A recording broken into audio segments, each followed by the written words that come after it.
وما كان المؤمنون لينفروا كافة فلولا نفر من كل فرقة منهم طائفة ليتفقهوا في الدين ولينذروا قومهم إذا رجعوا إليهم لعلهم يحذرون.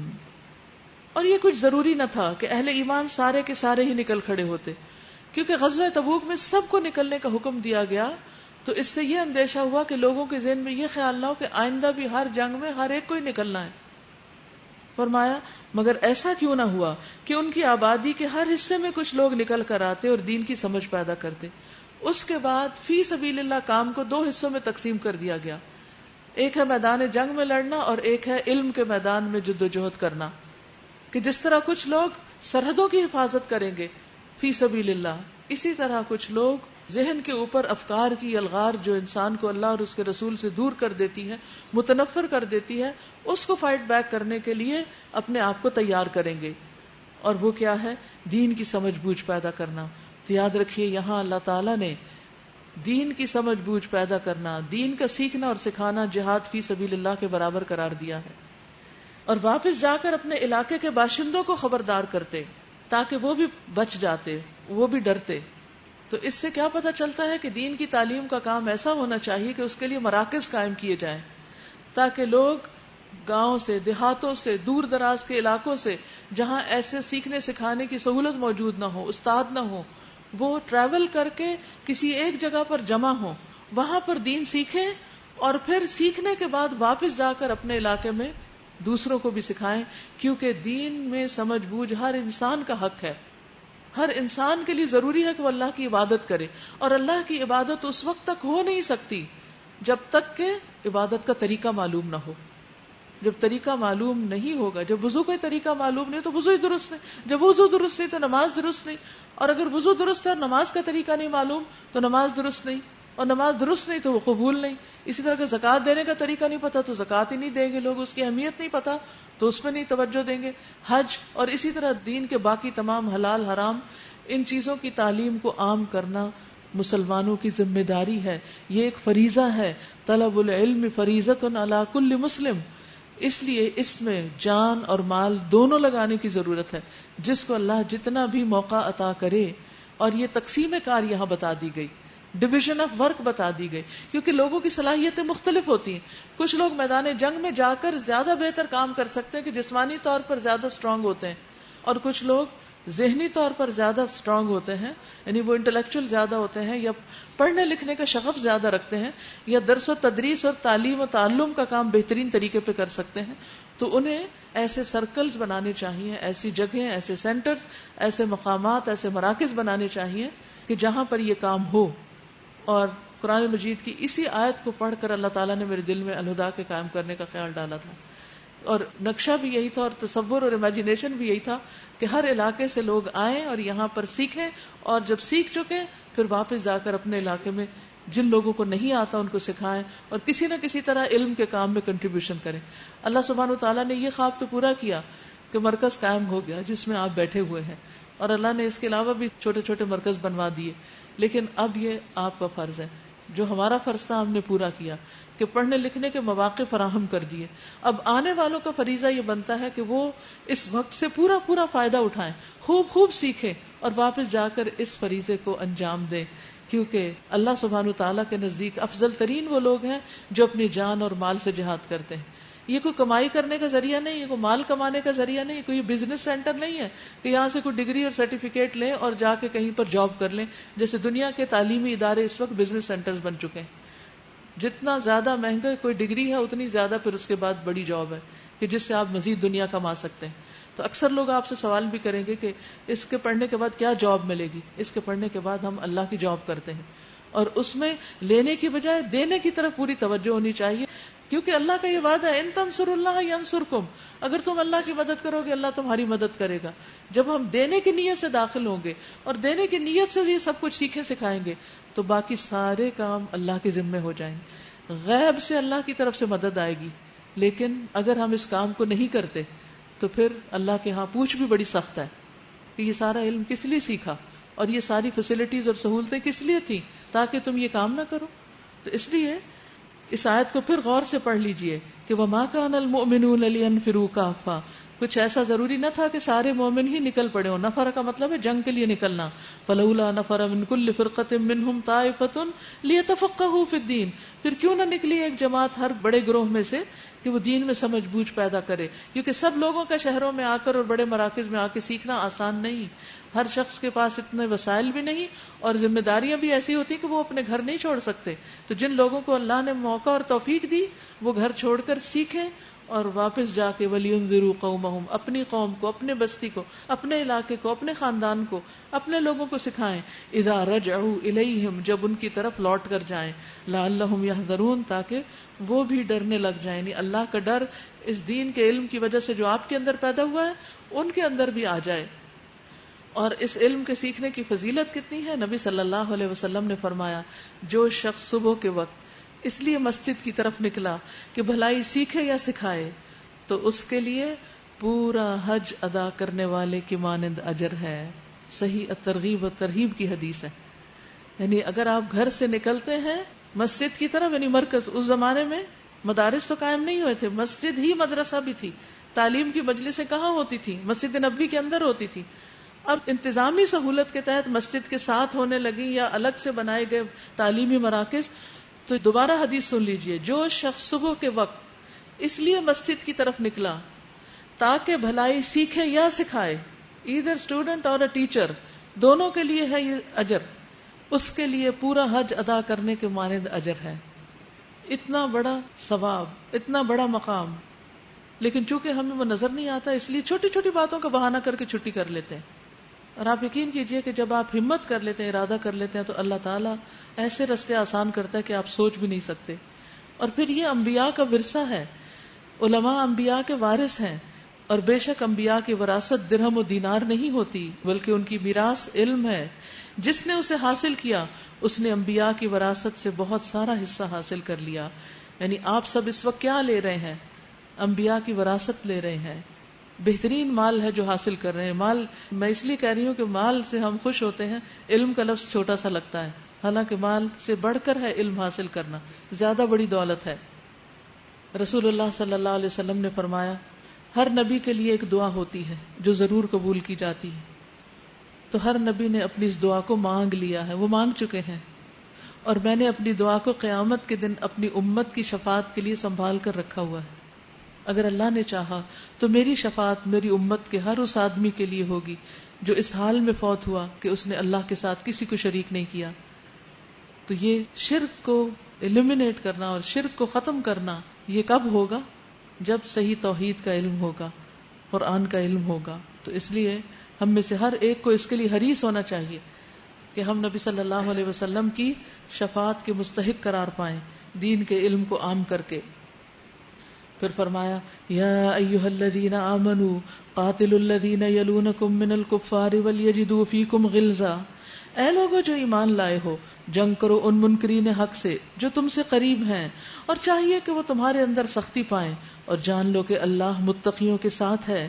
جب کوئی نئی صورت نازل ہوتی ہے تو ان میں سے بعض لوگ مذاق کے طور پر مسلمانوں سے پوچھتے ہیں کہو تم میں سے کس کے ایمان میں اس سے اضافہ ہوا؟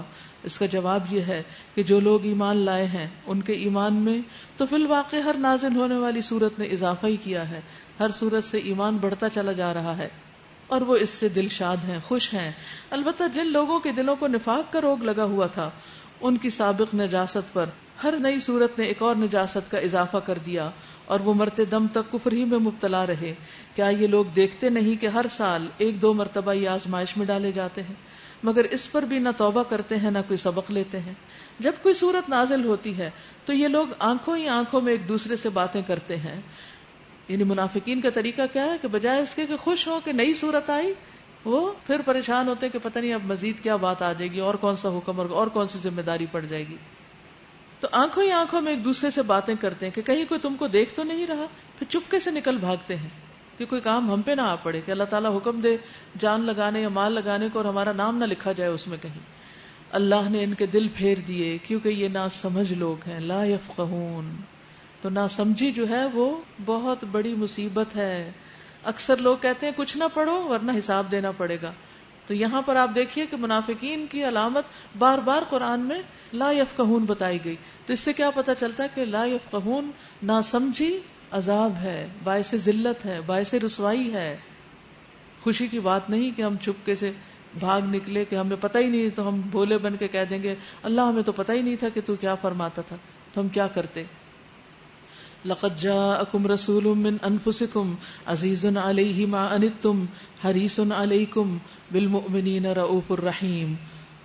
دیکھو تم لوگوں کے پاس ایک رسول آیا ہے جو خود تمہیں میں سے ہے، تمہارا نقصان میں پڑنا اس پر شاق ہے. یہ ہے ایک لیڈر کی محبت اپنے فالوورز کے ساتھ. نبی صلی اللہ علیہ وسلم محض ایک معلم نہیں تھے، وہ اپنے ایک ایک طالب علم کے ساتھ، ایک ایک صحابی کے ساتھ شفقت اور محبت کا معاملہ کرتے تھے، ان کے بارے میں کنسرن تھے، اور اگر انہیں کوئی تکلیف ہوتی تو ان کو تکلیف محسوس ہوتی تھی. یہی اخلاق اور کردار ہم سب کا بھی ہونا چاہیے. تمہاری فلاح کا وہ حریص ہے، ایمان لانے والوں کے لیے وہ شفیق اور رحیم ہے. اب اگر یہ لوگ تم سے منہ پھیرتے ہیں تو اے نبی ان سے کہہ دیجئے حسبی اللہ لا الہ الا ہو علیہ توکلت وہو رب العرش العظیم. میرے لیے اللہ ہی کافی ہے، کوئی معبود نہیں مگر وہی، اس پر میں نے بھروسہ کیا اور وہ مالک ہے عرش عظیم کا. سورۃ یونس. بسم اللہ الرحمن الرحیم.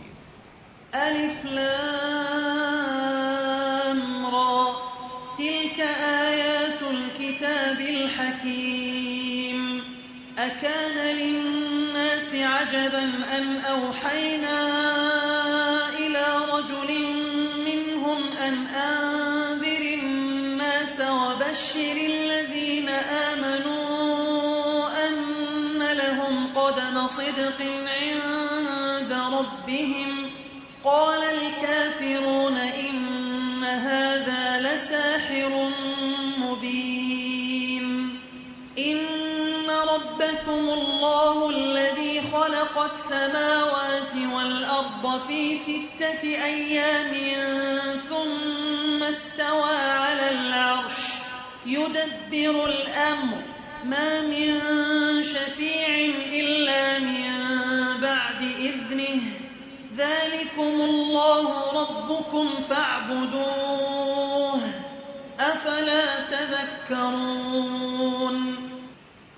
بسم اللہ الرحمن الرحیم. شروع اللہ کے نام سے جو بے انتہا مہربان نہایت رحم فرمانے والا ہے. الف لام را تلک آیات الکتاب الحکیم. الف لام را یہ اس کتاب کی آیات ہیں جو حکمت و دانش سے لبریز ہے. کیا لوگوں کے لیے یہ ایک عجیب بات ہو گئی کہ ہم نے خود انہی میں سے ایک آدمی کو اشارہ کیا کہ غفلت میں پڑے ہوئے لوگوں کو چونکا دے اور جو مان لیں ان کو خوشخبری دے دے کہ ان کے لیے ان کے رب کے پاس سچی عزت و سرفرازی ہے. کیا یہی بات ہے جس پر منکرین نے کہا کہ یہ شخص تو کھلا جادوگر ہے؟ یعنی کتاب کے آنے کا مقصد کیا تھا اور لوگوں نے اس کو کیا سمجھا؟ حقیقت یہ ہے کہ تمہارا رب وہی ہے جس نے آسمانوں اور زمین کو 6 دنوں میں پیدا کیا، پھر عرش پر مستوی ہوا، کائنات کا انتظام چلا رہا ہے. کوئی شفاعت کرنے والا نہیں الا یہ کہ اس کی اجازت کے بعد شفاعت کرے. یہی اللہ تمہارا رب ہے، لہٰذا تم اسی کی عبادت کرو. پھر کیا تم ہوش میں نہ آؤ گے؟ اسی کی طرف تم سب کو پلٹ کر جانا ہے. یہ اللہ کا پکا وعدہ ہے. بے شک پیدائش کی ابتدا وہی کرتا ہے، پھر دوبارہ وہی پیدا کرے گا، یعنی مرنے کے بعد دوبارہ جی اٹھنا ہوگا، تاکہ جو لوگ ایمان لائے اور جنہوں نے نیک اعمال کیے ان کو پورے انصاف کے ساتھ جزا دے، اور جنہوں نے کفر کا رویہ اختیار کیا وہ کھولتا ہوا پانی پئیں اور دردناک سزا بھگتیں اس انکار کی پاداش میں جو وہ کرتے رہے. هو الذی جعل الشمس ضیاء والقمر نورا. وہی ہے جس نے سورج کو اجیالہ بنایا اور چاند کو چمک دی، اور چاند کے گھٹنے بڑھنے کی منزلیں ٹھیک ٹھیک مقرر کر دیں تاکہ تم اس سے برسوں اور تاریخوں کے حساب معلوم کرو. اللہ نے یہ سب کچھ کھیل کے طور پر نہیں بنایا، با مقصد بنایا. وہ اپنی نشانیوں کو کھول کھول کر پیش کر رہا ہے ان لوگوں کے لیے جو علم رکھتے ہیں. اس لیے علم حاصل کرنا ضروری ہے. یقیناً رات اور دن کے الٹ پھیر میں اور ہر اس چیز میں جو اللہ نے زمین اور آسمانوں میں پیدا کی نشانیاں ہیں ان لوگوں کے لیے جو بچنا چاہتے ہیں، تقوی اختیار کرنا چاہتے ہیں. ان الذين لا يرجون لقاءنا وردوا بالحياة الدنيا واطمأنوا بها والذين هم عن آياتنا غافلون. حقیقت یہ ہے کہ جو لوگ ہم سے ملنے کی توقع نہیں رکھتے اور دنیا کی زندگی پر راضی اور مطمئن ہو گئے ہیں. اور جو لوگ ہماری نشانیوں سے غافل ہیں ان کا آخری ٹھکانہ جہنم ہوگا، ان برائیوں کی پاداش میں جن کا اکتساب وہ اپنے اس غلط عقیدے اور طرز عمل کی وجہ سے کرتے رہے ہیں. دیکھیے یہ طرز عمل کہ لا یرجون لقاءنا، اللہ کے سامنے کھڑے ہونے کی، اللہ کی ملاقات کی کوئی توقع ہی نہیں، خیال ہی نہیں، ذہن سے نہیں گزرتا، ایمان ہی نہیں اس پر، اور ساری توجہ اور فوکس کا وردوا بالحیات الدنیا، صرف دنیا دنیا، واطمئنوا بها، اور اس پر پورے سیٹسفائیڈ ہے کہ ہم کامیاب لوگ ہیں. اور قرآن کے ساتھ کیا معاملہ ہے؟ والذین هم عن آیاتنا غافلون، ہماری نشانیوں سے غافل ہیں، کائنات کی ہوں یا کتاب کی. اولئک مأواہم النار، ایسے لوگوں کا ٹھکانہ آگ ہے. یہ پورا ایک طرز زندگی ہے جس کے اوپر سزا بتائی جا رہی ہے. تو ہمیں غفلت کی زندگی نہیں جینا، کیونکہ غفلت کی زندگی تو وہ بسر کرتا ہے جو آخرت پر ایمان نہیں رکھتا. تو ایسے لوگوں کا ٹھکانہ پھر آگ ہے جو ان کی کمائی کے بدلے میں ان کو ملے گا. ان الذین آمنوا وعملوا الصالحات یہدیہم ربہم بایمانہم. اور یہ بھی حقیقت ہے کہ جو لوگ ایمان لائے اور نیک عمل کرتے رہے، ان کا رب انہیں ان کے ایمان کی وجہ سے سیدھی راہ چلائے گا. یعنی ایمان جب انسان لاتا ہے تو عمل صالح کرتا ہے، جب عمل صالح کرتا ہے تو ایمان بڑھتا ہے، جب ایمان بڑھتا ہے تو انسان کے اندر نیکی کا شوق بڑھتا ہے، اور اس طرح انسان کی زندگی سیدھے راستے پر چلتی چلی جاتی ہے. تو ایمان کی وجہ سے ہدایت ملے گی. یعنی پہلے ایمان لائے، لا الہ الا اللہ پڑھا، اس کے تقاضے کے طور پر مثلا نماز پڑھی، عبادت کی. جب نماز پڑھی، عبادت کی تو ایمان اور بڑھا. جب ایمان بڑھا تو نماز سے اٹھ کے زندگی کے باقی جتنے بھی پہلو ہیں ان میں بھی اچھے اچھے کام کرنے میں دوڑ لگا دی. اور جب پھر اللہ نے بلایا پھر واپس آ گئے. تو ایمان عمل کو اور عمل ایمان کو بڑھاتا چلا جاتا ہے، اور یہ ایک دوسرے کے مددگار ہوتے ہیں، اور انسان کو سیدھی راہ ملتی چلی جاتی ہے. تجری من تحتہم الانہار، ان کے نیچے نہریں بہ رہی ہوں گی. فی جنات النعیم، نعمت بھری جنتوں میں. دعواہم فیہا سبحانک اللہم وتحیتہم فیہا سلام وآخر دعواہم ان الحمد للہ رب العالمین. وہاں ان کی صدا یہ ہوگی کہ پاک ہے تو اے رب. ان کی دعا یہ ہوگی کہ سلامتی ہو، اور ان کی ہر بات کا خاتمہ اس پر ہوگا کہ ساری تعریف اللہ رب العالمین کے لیے. کیا دنیا میں بھی ہماری ہر بات کا خاتمہ اس پہ ہوتا ہے کہ الحمدللہ؟ جب کوئی ہماری تعریف کرے، جو کبھی ہم سے کوئی خوش ہو، تو فوراً کیا کہنا چاہیے؟ الحمدللہ، کہ تعریف تو اللہ کے لیے. یعنی الحمدللہ کہہ کر ایک تو ہم جو شکر ادا کر رہے ہوتے ہیں کہ الحمدللہ ہم نے اچھا کام کیا، اور دوسرے یہ کہ اصل تعریف اللہ کے لیے ہے. تو جو لوگ دنیا میں یہ طرز عمل اختیار کریں گے وہ آخرت میں بھی جب جنت تک میں پہنچ جائیں گے تو کہیں گے کہ اللہ تیرا شکر ہے، تو نے یہ راستہ ہمیں دکھایا تو ہم یہاں پہنچے، ہمارے اندر کوئی کمال نہ تھا. اگر کہیں اللہ لوگوں کے ساتھ برا معاملہ کرنے میں بھی اتنی ہی جلدی کرتا جتنی وہ بھلائی مانگنے میں جلدی کرتے ہیں، تو ان کی مہلت عمل کبھی کی ختم کر دی گئی ہوتی. مگر ہمارا یہ طریقہ نہیں، اس لیے ہم ان لوگوں کو جو ہم سے ملنے کی توقع نہیں رکھتے ان کی سرکشی میں بھٹکنے کے لیے چھوٹ دے دیتے ہیں. تو اس سے کیا پتہ چلتا ہے کہ انسان کو اگر دنیا میں مشکلات نہیں آتی تو اس کا کچھ نقصان ہوتا ہے. یعنی انسان جب آزمائشوں سے گزرتا ہے تو اس سے انسان کے اندر عاجزی پیدا ہوتی ہے، توبہ استغفار کی کیفیت پیدا ہوتی ہے. اللہ سبحانہ وتعالی اس کو اپنی رحمت میں لے لیتا ہے. انسان کا حال یہ ہے کہ جب اس پر کوئی سخت وقت آتا ہے تو کھڑے اور بیٹھے اور لیٹے ہم کو پکارتا ہے. یہ ہے مشکل کا فائدہ، ورنہ ہم کہاں یاد رکھتے ہیں. مگر جب ہم اس کی مصیبت ٹال دیتے ہیں تو ایسا چل نکلتا ہے گویا اس نے کبھی اپنے کسی برے وقت میں ہم کو پکارا ہی نہ تھا. یہ بھی اللہ تعالیٰ دیکھ رہا ہوتا ہے کہ یہ شخص کیا کر رہا ہے. اس طرح حد سے گزر جانے والوں کے لیے ان کے کرتوت خوشنما بنا دیے گئے. لوگوں تم سے پہلے کی قوموں کو جو اپنے وقت میں برسر عروج تھی ہم نے ہلاک کر دیا جب انہوں نے ظلم کی روش اختیار کی، اور ان کے رسول ان کے پاس کھلی کھلی نشانیاں لے کر آئے اور انہوں نے ایمان لا کر ہی نہ دیا. اس طرح ہم مجرموں کو ان کے جرائم کا بدلہ دیا کرتے ہیں. اب ان کے بعد ہم نے تم کو زمین میں جگہ دی ہے تاکہ دیکھے کہ تم کیسے عمل کرتے ہو. جب انہیں ہماری صاف صاف باتیں سنائی جاتی ہیں تو وہ لوگ جو ہم سے ملنے کی توقع نہیں رکھتے کہتے ہیں کہ اس کی بجائے کوئی اور قرآن لاؤ یا اس میں کچھ تبدیلی کر دو. یعنی جو آخرت کو نہیں مانتے صحیح طور پر، وہ قرآن کے مطابق بدلنے کی بجائے قرآن کو چینج کرنا چاہتے ہیں. آپ کہیے میرا یہ کام نہیں کہ میں اپنی طرف سے اس میں کوئی تغیر و تبدل کر لوں، میں تو بس اس وحی کا پیروکار ہوں جو میرے پاس بھیجی جاتی ہے، اگر میں اپنے رب کی نافرمانی کروں تو مجھے ایک بڑے ہولناک دن کے عذاب کا ڈر ہے. اور کہیے اگر اللہ کی مشیت یہی ہوتی تو میں یہ قرآن تمہیں کبھی پڑھ کر نہ سناتا اور اللہ تمہیں اس کی خبر تک نہ دیتا. آخر اس سے پہلے میں ایک عمر تمہارے درمیان گزار چکا ہوں، کیا تم عقل سے کام نہیں لیتے؟ فمن اظلم ممن افترى على الله كذبا او كذب بآياته انه لا يفلح المجرمون. اس سے بڑا ظالم کون ہوگا جو اللہ پر جھوٹ گھڑے یا اس کی آیات کو جھٹلائے.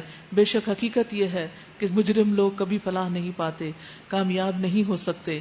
پھر ان کے شرک کا ذکر ہے، وَيَعْبُدُونَ مِن دُونِ اللَّهِ مَا لَا يَضُرُّهُمْ وَلَا يَنفَعُهُمْ. یہ لوگ اللہ کی سوا ان کی پرستش کر رہے ہیں جو ان کو نہ نقصان پہنچا سکتے ہیں نہ نفع، اور کہتے ہیں کہ یہ اللہ کے ہاں ہمارے سفارشی ہیں.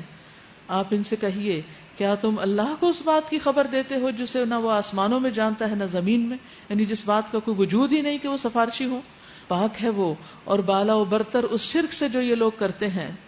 ابتدا میں سارے انسان ایک ہی امت تھے، بعد میں انہوں نے مختلف عقیدے اور مسلک بنا لیے، اور اگر تیرے رب کی طرف سے پہلے ہی ایک بات طے نہ کر لی گئی ہوتی تو جس چیز میں وہ باہم اختلاف کر رہے ہیں اس کا فیصلہ کر دیا جاتا. اور یہ جو وہ کہتے ہیں کہ اس نبی پر اس کے رب کی طرف سے کوئی نشانی کیوں نہ اتاری گئی، تو ان سے کہیے غیب کا مالک و مختار تو اللہ ہی ہے، اچھا انتظار کرو، میں بھی تمہارے ساتھ انتظار کرتا ہوں. لوگوں کا حال یہ ہے کہ مصیبت کے بعد جب ہم ان کو رحمت کا مزہ چکھاتے ہیں تو فوراً ہی وہ ہماری نشانیوں کے معاملے میں چال بازیاں شروع کر دیتے ہیں. ان سے کہو اللہ اپنی چال میں تم سے زیادہ تیز ہے، اس کے فرشتے تمہاری سب مکاریوں کو قلم بند کر رہے ہیں. یعنی تم اللہ کو دھوکہ نہیں دے سکتے، تم اللہ کے خلاف کوئی تدبیر اور سازش نہیں کر سکتے. اللہ سبحانہ وتعالیٰ تم سے بڑھ کر مدبر ہے، تدبیر کرنے والا، اور تمہاری ساری چالوں کا توڑ کرنا جانتا ہے. اور وہ اللہ ہی ہے جو تم کو خشکی اور تری میں چلاتا ہے.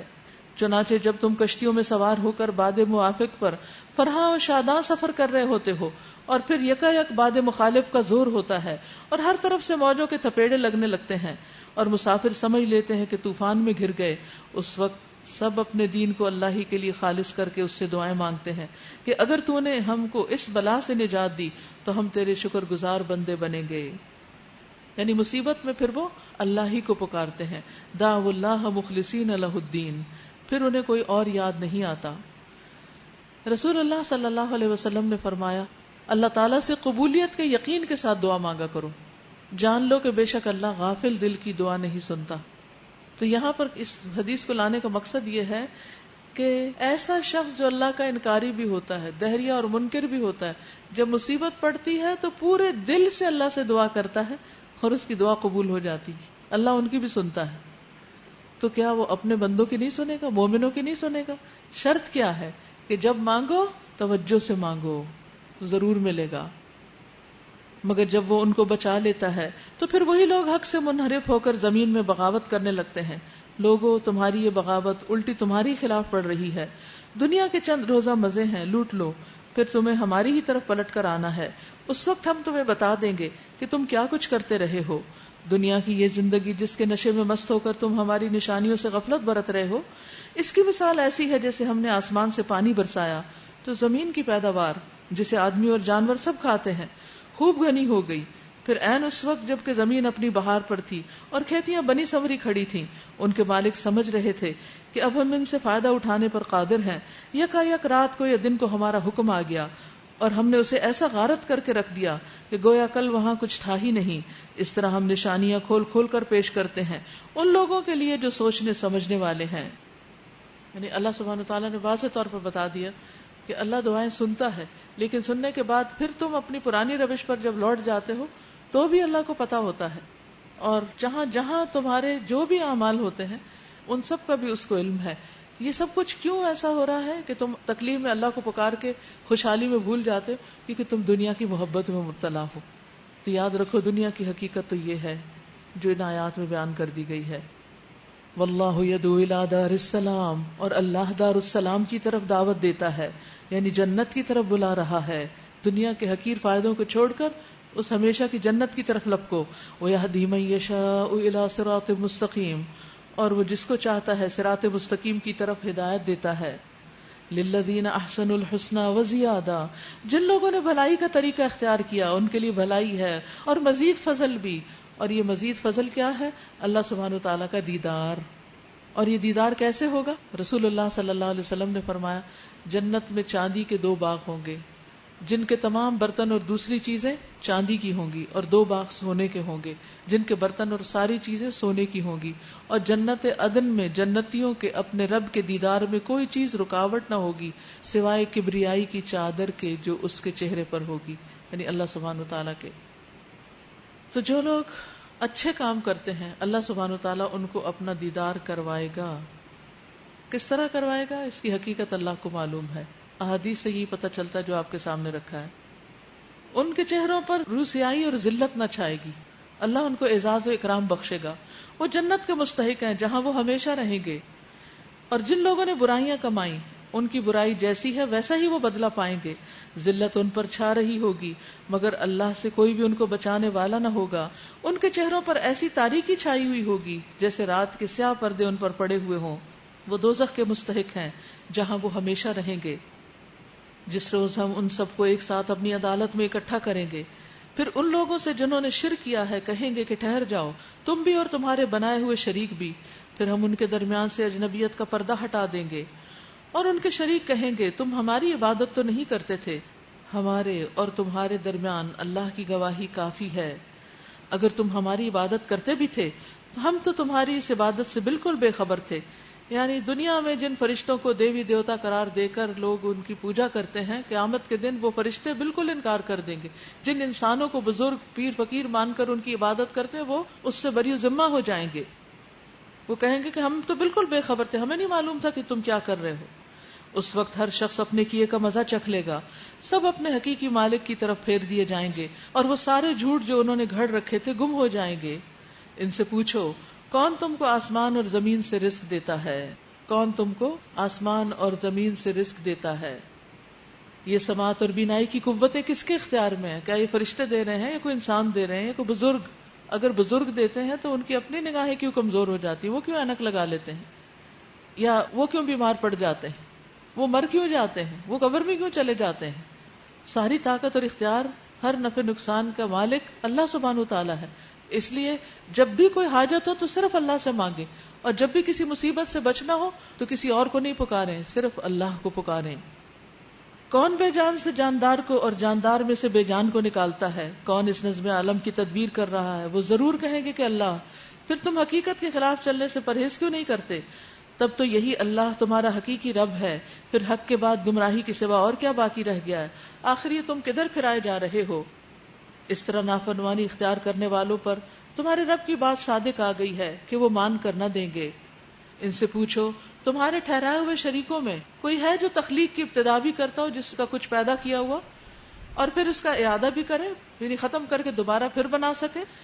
کہو وہ صرف اللہ ہے جو تخلیق کی ابتدا کرتا ہے اور اس کا اعادہ بھی کرتا ہے. پھر تم یہ کس الٹی راہ پر چلائے جا رہے ہو؟ ان سے پوچھو تمہارے ٹھہرائے ہوئے شریکوں میں کوئی ایسا بھی ہے جو حق کی طرف رہنمائی کرتا ہو؟ کہو وہ صرف اللہ ہے جو حق کی طرف رہنمائی کرتا ہے.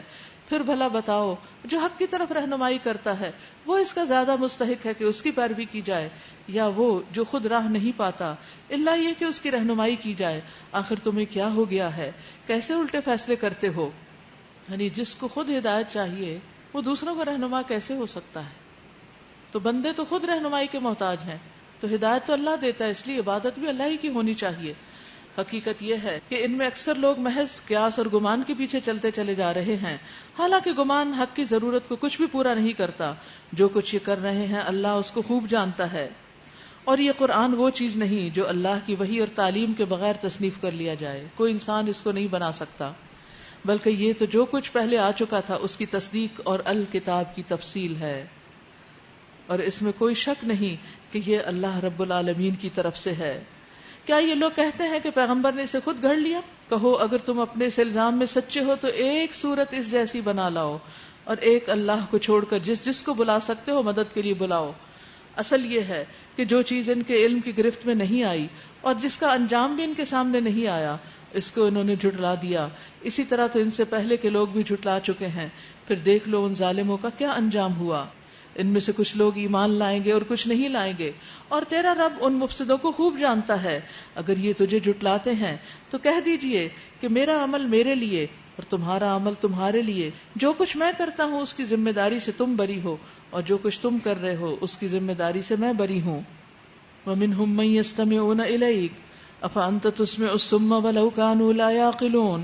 ان میں سے بہت سے لوگ ہیں جو تیری بات سنتے ہیں لیکن حقیقت میں سنتے کوئی نہیں، سنتے تو سمجھ نہ جاتے اور سمجھ کے ایمان نہ لے آتے، مگر کیا تم بہروں کو سناؤ گے خواہ وہ کچھ نہ سمجھتے ہوں۔ ان میں بہت سے لوگ ایسے ہیں جو تجھے دیکھتے ہیں، مگر کیا آپ اندھوں کو راستہ بتائیں گے خواہ انہیں کچھ نہ سوچتا ہو۔ حقیقت یہ ہے کہ اللہ لوگوں پر ظلم نہیں کرتا، لوگ خود ہی اپنے اوپر ظلم کرتے ہیں۔ آج یہ دنیا کی زندگی میں مست ہیں، اور جس روز اللہ ان کو اکٹھا کرے گا تو یہی دنیا کی زندگی انہیں ایسے محسوس ہوگی گویا یہ محض ایک گھڑی بھر آپس میں جان پہچان کرنے کو ٹھہرے تھے، بس اتنی سی دیر کہ بس لوگوں کو پہچانا ہی تھا اور بات ختم۔ اس وقت تحقیق ہو جائے گا کہ فی الواقع سخت گھاٹے میں رہے وہ لوگ جنہوں نے اللہ کی ملاقات کو جھٹلایا، اور ہرگز وہ راہ راست پر نہ تھے۔ جن برے نتائج سے ہم انہیں ڈرا رہے ہیں ان کا کوئی حصہ ہم آپ کے جیتے جی دکھا دیں یا اس سے پہلے ہی آپ کو اٹھا لیں، بہرحال انہیں ہماری ہی طرف آنا ہے، اور جو کچھ یہ کر رہے ہیں اللہ اس پر گواہ ہے۔ ہر امت کے لیے ایک رسول ہے، پھر جب کسی امت کے پاس اس کا رسول آ جاتا ہے تو اس کا فیصلہ کر دیا جاتا ہے پورے انصاف کے ساتھ، اور اس پر ذرا برابر ظلم نہیں کیا جاتا۔ یعنی جب پیغمبر آتا ہے وہ دعوت دیتا ہے، لوگ کچھ مان لیتے ہیں کچھ نہیں مانتے، جو نہیں مانتے ان کو مہلت دی جاتی ہے، بار بار سمجھایا جاتا ہے، اور بالآخر پکڑ لیا جاتا ہے۔ اور یہ پکڑ پھر ظلم نہیں ہوتی، جیسے قوم نوح، عاد اور سمود کی ہوئی، اور قوم لوط اور قوم فرعون کی۔ کہتے ہیں اگر تمہاری یہ دھمکی سچی ہے تو آخر یہ کب پوری ہوگی، کب قیامت آئے گی اور کب عذاب آئے گا؟ کہیے میرے اختیار میں خود اپنا نفع نقصان بھی نہیں، سب کچھ اللہ کی مشیت پر موقوف ہے۔ یعنی اختیارات کا مالک تو سراسر اللہ ہی ہے۔ ہر امت کے لیے مہلت کی ایک مدت ہے، جب یہ مدت پوری ہو جاتی ہے تو گھڑی بھر کی تقدیم و تاخیر بھی نہیں ہوتی۔ ان سے کہیے کبھی تم نے یہ بھی سوچا کہ اللہ کا عذاب اچانک رات کو آ جائے یا دن کو آ جائے تو تم کیا کر سکتے ہو؟ آخر یہ ایسی کون سی چیز ہے جس کے لیے مجرم جلدی مچائیں نہیں؟ عذاب بھی ایسی چیز ہے جس کا انتظار کیا جائے، اس سے تو پناہ مانگنی چاہیے۔ کیا جب وہ تم پر آ پڑے اسی وقت تم اسے مانو گے؟ اب بچنا چاہتے ہو، یعنی اس وقت کہیں گے یا اللہ ہمیں بچا، ہم اس میں نہیں جانا چاہتے، حالانکہ تم خود ہی اس کے جلدی آنے کا تقاضا کر رہے تھے۔ پھر ظالموں سے کہا جائے گا اب ہمیشہ کے عذاب کا مزہ چکھو، جو کچھ تم کماتے رہے ہو اس کی پاداش کے سوا اور کیا بدلہ تم کو دیا جا سکتا ہے؟ پھر پوچھتے ہیں کیا واقعی یہ سچ ہے جو تم کہہ رہے ہو؟ کہو میرے رب کی قسم یہ بالکل سچ ہے، اور تم اتنا بلبوتا نہیں رکھتے کہ اسے ظہور میں آنے سے روک دو۔ اگر ہر اس شخص کے پاس جس نے ظلم کیا ہے روئے زمین کی دولت بھی ہو تو اس عذاب سے بچنے کے لیے وہ اسے فدیے میں دینے پر آمادہ ہو جائے گا۔ جب یہ لوگ اس عذاب کو دیکھ لیں گے تو دل ہی دل میں پچھتائیں گے، مگر ان کے درمیان پورے انصاف سے فیصلہ کیا جائے گا، کوئی ظلم ان پر نہ ہوگا۔ سنو آسمانوں اور زمین میں جو کچھ ہے اللہ کا ہے، سن رکھو اللہ کا وعدہ سچا ہے، مگر اکثر انسان جانتے نہیں۔ وہی زندگی بخشتا ہے، وہی موت دیتا ہے، اور اسی کی طرف تم سب کو پلٹنا ہے۔